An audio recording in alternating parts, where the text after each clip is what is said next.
пригородах Якутска завершились работы по берегоукреплению от паводковых вод. С итогами ознакомился председатель правительства региона Андрей Тарасенко. Что сделано к началу половодья, выяснял наш корреспондент Дмитрий Тымыров.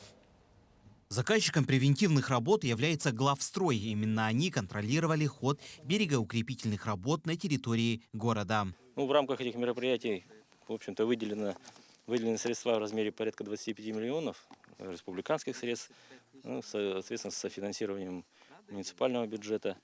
На сегодняшний день, в общем-то, все объемы работ запланированные заканчиваются.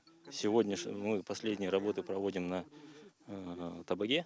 Укрепительные работы на территории Табаги проводятся на береговой зоне протяженностью 577 метров. Сегодня здесь завершаются работы. Именно конкретно на этом участке работы были начаты недели 2 назад.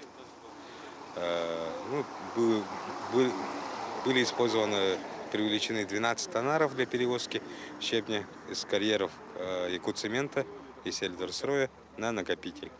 Потом с накопителя была перегрузка на КАМАЗы. Они поменьше, поманевреннее и могут отсыпать прямо непосредственно на берег.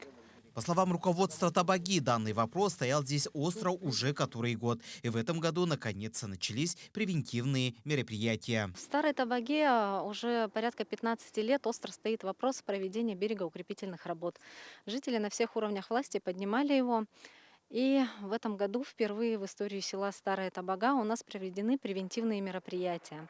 Надо понимать, что это не капитальное берегоукрепление, это те меры, которые помогут нам пережить паводок этого года. С ходом выполнения здесь работ ознакомился председатель правительства региона Андрей Тарасенко. Он отметил, что в будущем эти работы надо продолжить, иначе после строительства Ленского моста проблемы могут добавиться. Если мы не будем спрямлять и чистить Волгу, все, весной мы все плаваем. Более малоговоримые. Надо делать, потому что другого способа нету, ждать помощи от кого-то не получится.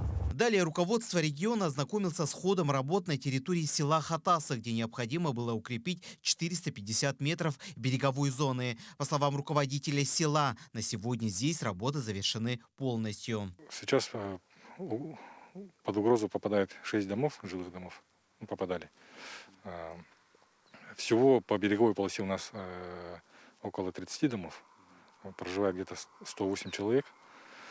Сейчас работа проводится именно в тех участках, на том участке, где 6 домов, которые именно подвержены угрозе обрушения берега. Берегоукрепительные работы сегодня завершились и на территории села Пригородное. Поэтому вышеупомянутые населенные пункты сегодня готовы к безопасному пропуску паводковых вод. А на следующей неделе руководство региона и города вновь проведут собрание по данному вопросу. Стратегическая задача по обеспечению уже всего города защитой от паводка. Для этого нужно проводить дноуглубительные работы, для этого нужно строить новые гидротехнические сооружения, что требует разработки проектно-сметной документации и работы с федеральными структурами. На следующей неделе мы договорились о том, что будет проведено большое установочное совещание с федеральными и республиканскими структурами, также городом, у председателя правительства, где эти вопросы будут рассмотрены. Дмитрий Тымыров, Григорий Николаев.